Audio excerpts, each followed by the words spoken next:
All right. So, um, what we're going to talk about today is cultural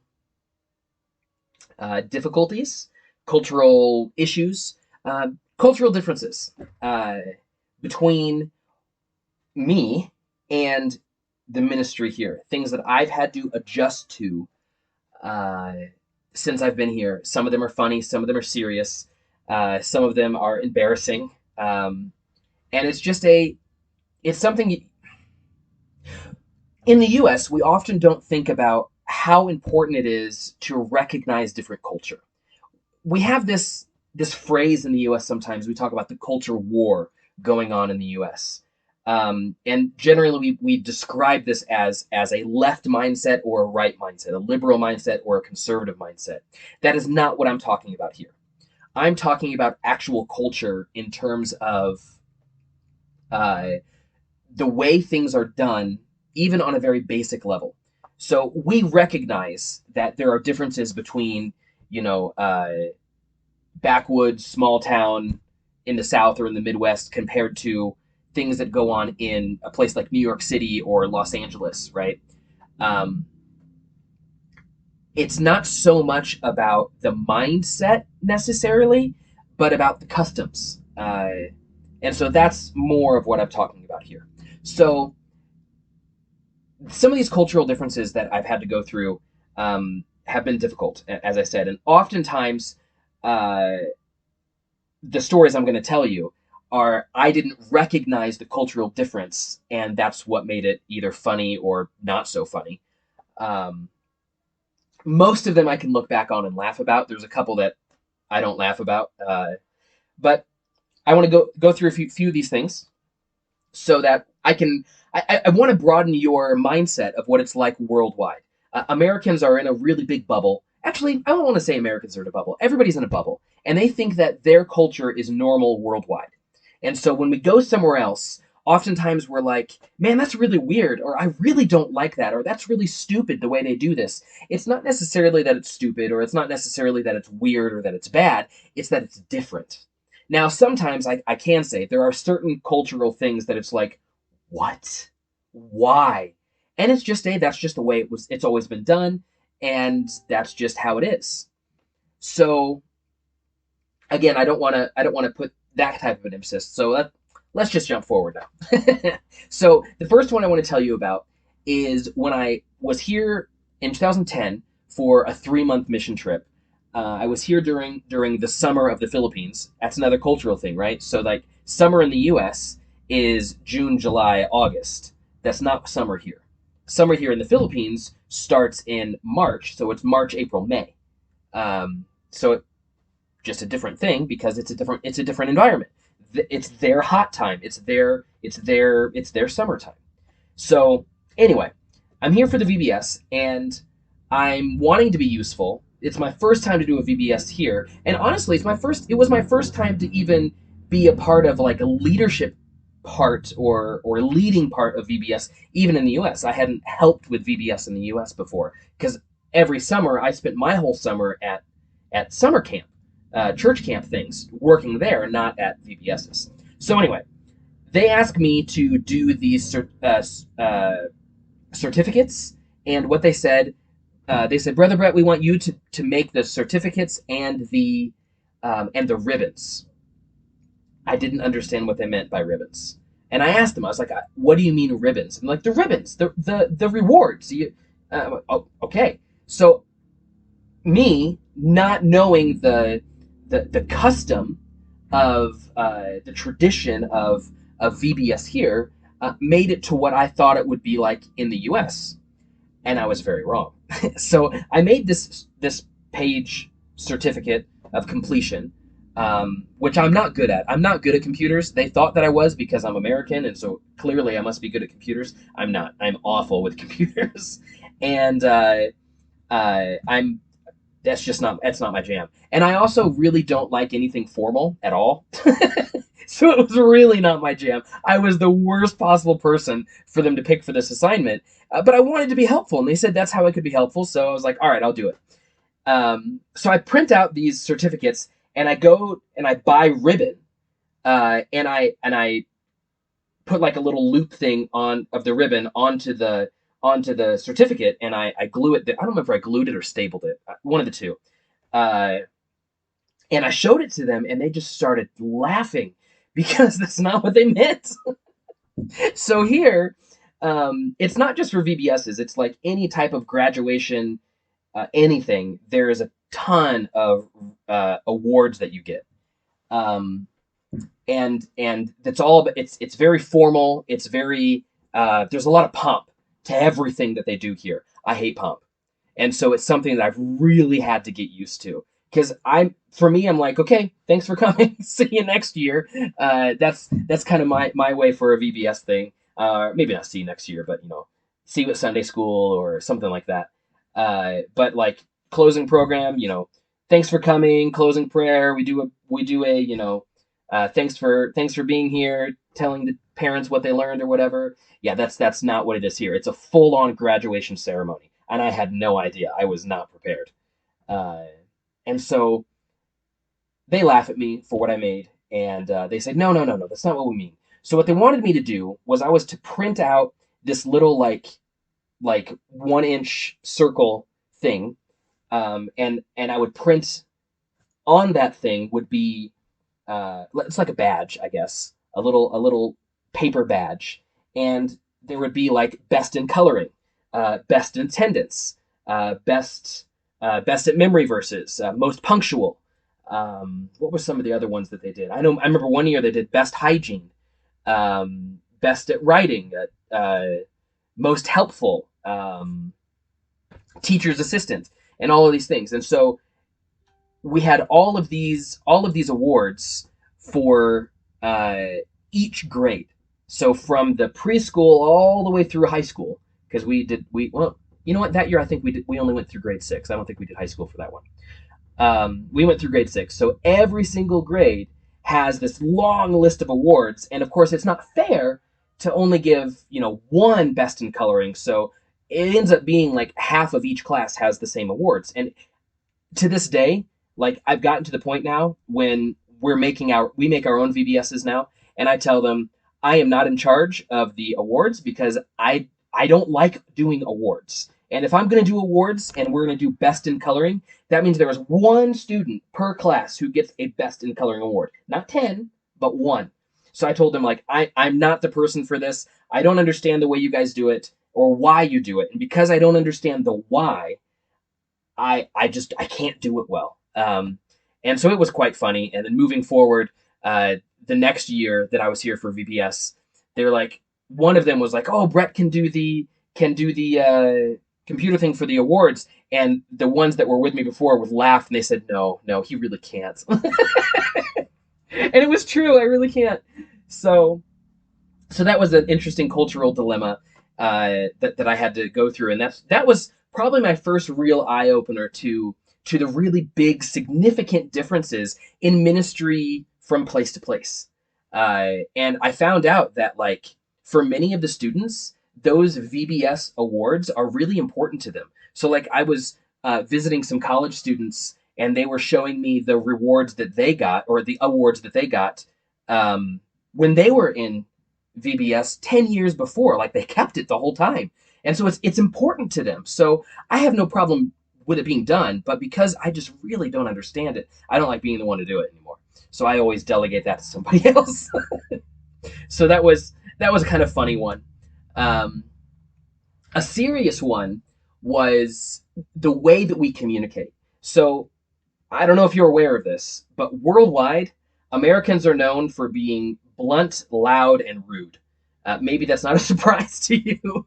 Maybe it is. I don't know. And it doesn't necessarily mean that all Americans are like that, but that's generally how Americans are seen. And I'm definitely a to the point kind of a guy.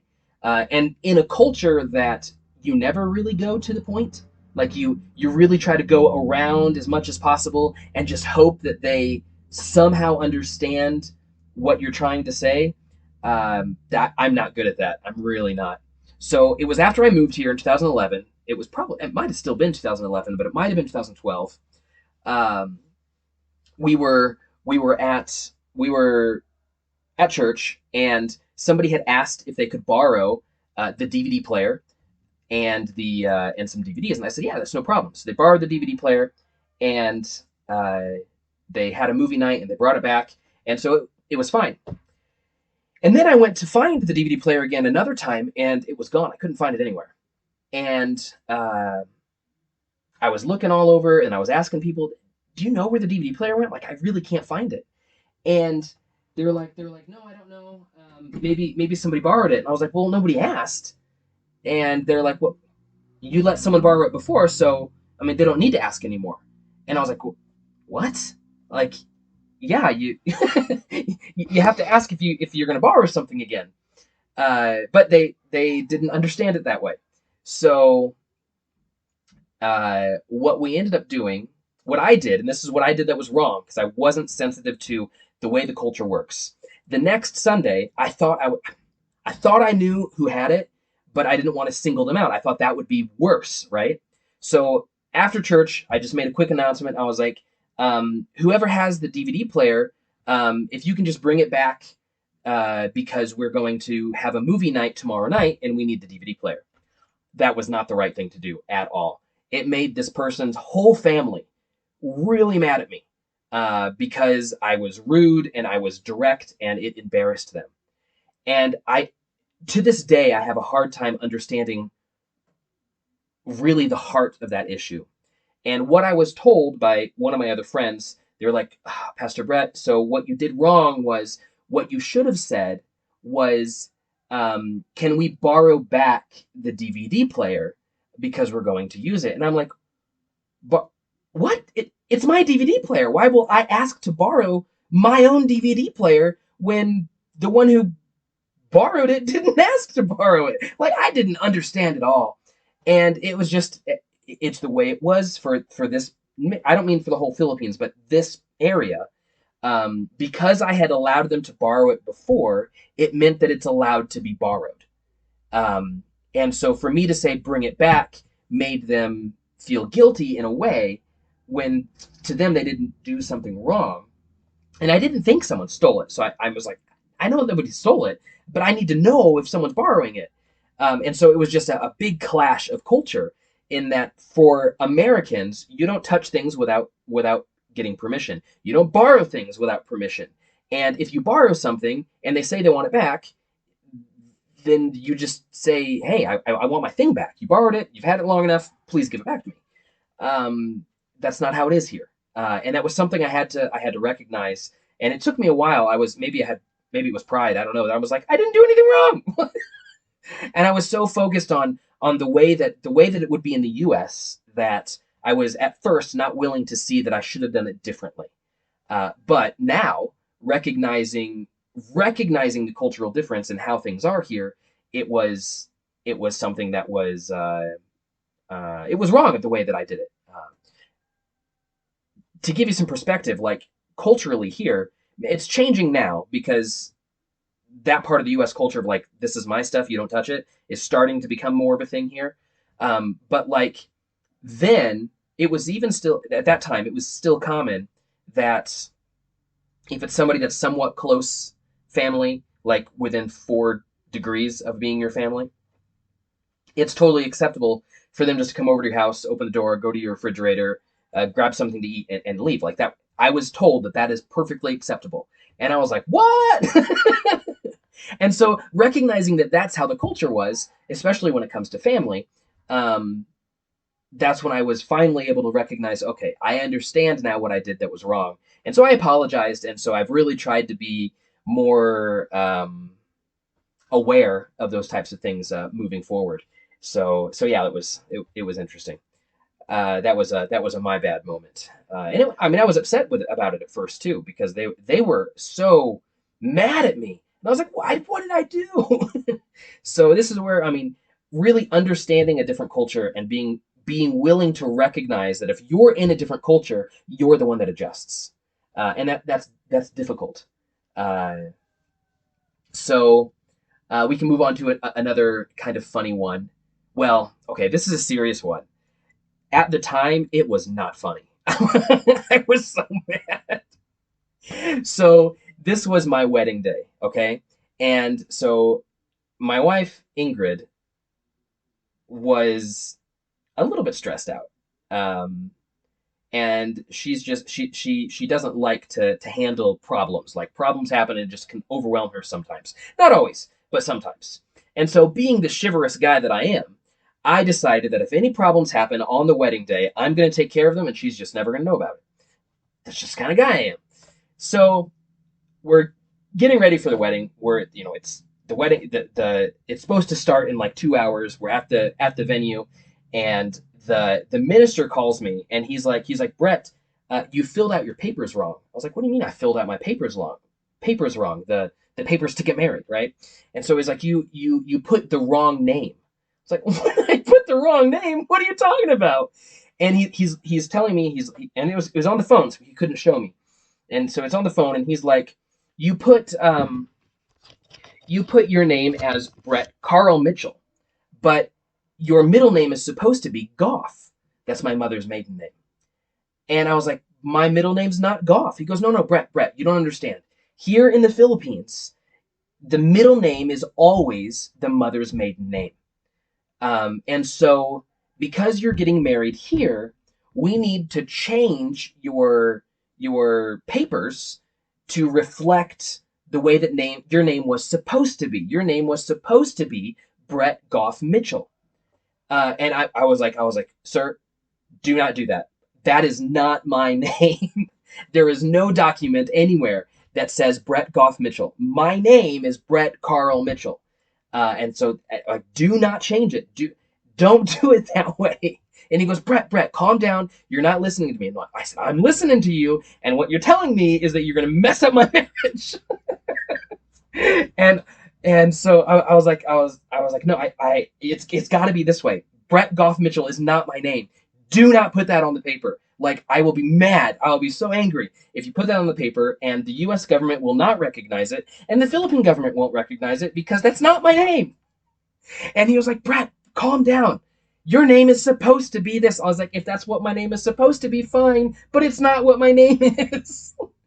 And so that was one that, like I said, in the moment, oh, it was not funny at all. But as you can see now, looking back on it, it was quite funny, quite amusing. But yeah, at the time, oh, I was I was not having it. So he came, and he said, I filled out the papers the way you wanted, so don't be mad at me if when you turn them in, they say that it's not valid because your name's wrong." I'm like, "Sir, I will not be mad at you at all if that happens. But if we would have done it the other way, I would have been really mad because the U.S. would not recognize that." Uh, so that was just something that's interesting. And then now with having a son, I had to decide, right? Well, not just me and my wife had to decide, are we going to do his name the American way, in that the first and middle name are whatever we want them to be, and then he takes my last name? Or are we going to do it the Philippine way, where we really only pick his first name, and his middle name becomes her maiden name, and then he has my last name? And that's what we decided to do. Um, I don't even know if you could do it another way. Maybe you could. I don't know. But it would have made people, it would have really confused the system here.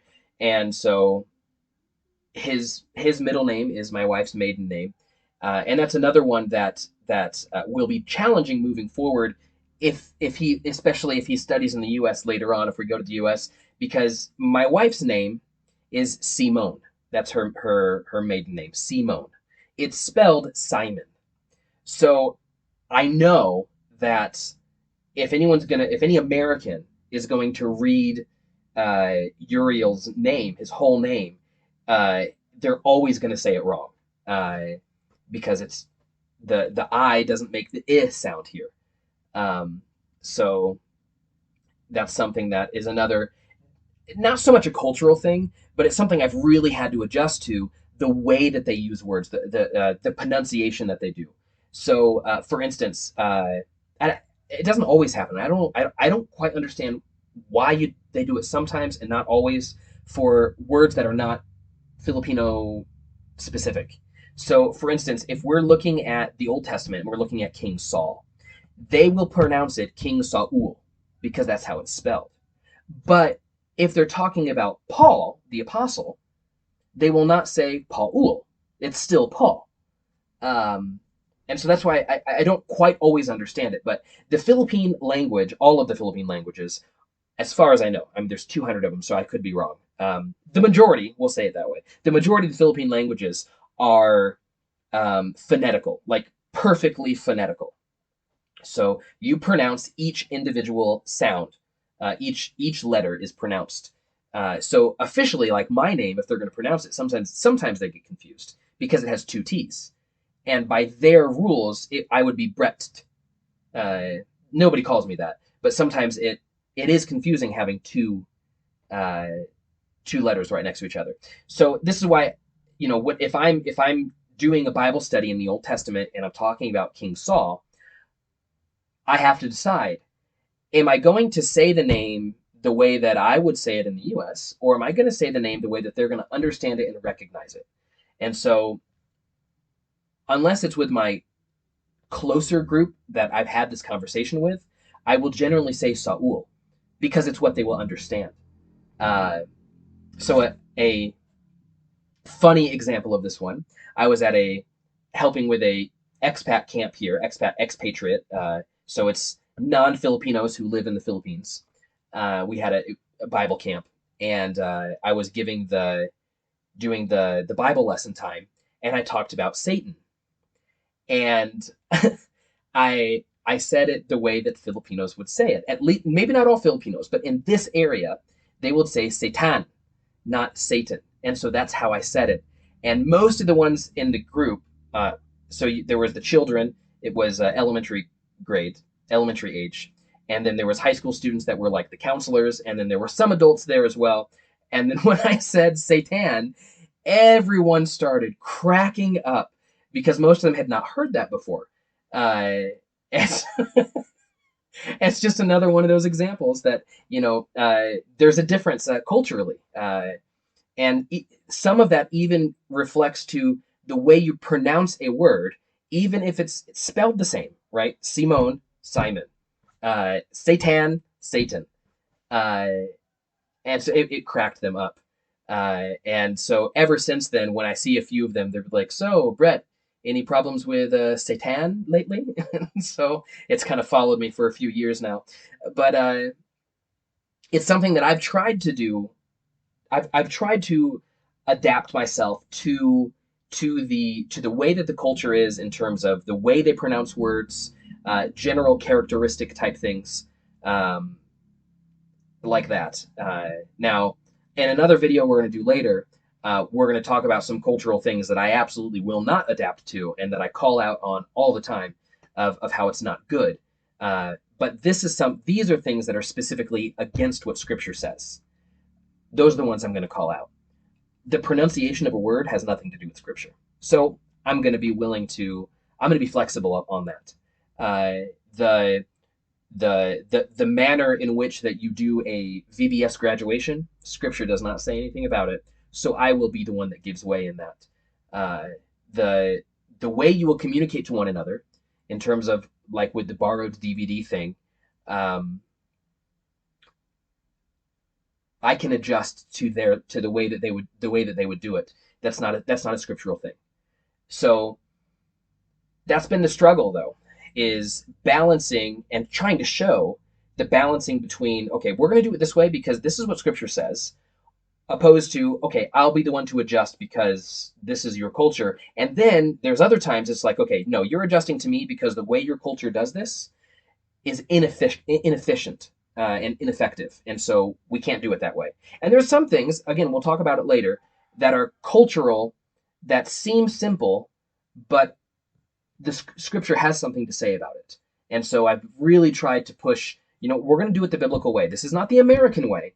This is the biblical way. And that's been the balance I've had to try to make. Things that I'm going to do it this way because it's in the American way, I've got to give way to that.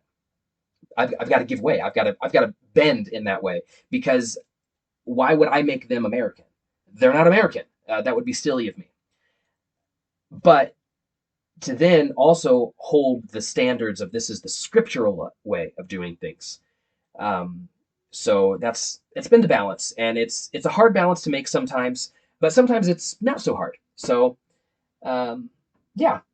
Thanks for watching. Don't forget to hit that like button. Subscribe if you have not yet. Share the video if you like. Send a comment for other things you want me to talk about in the future, what you want to see about our ministry, and all of that. So thanks again. And until next time, this has been Missionary Mitchell, and I'll talk to you again later. Bye bye.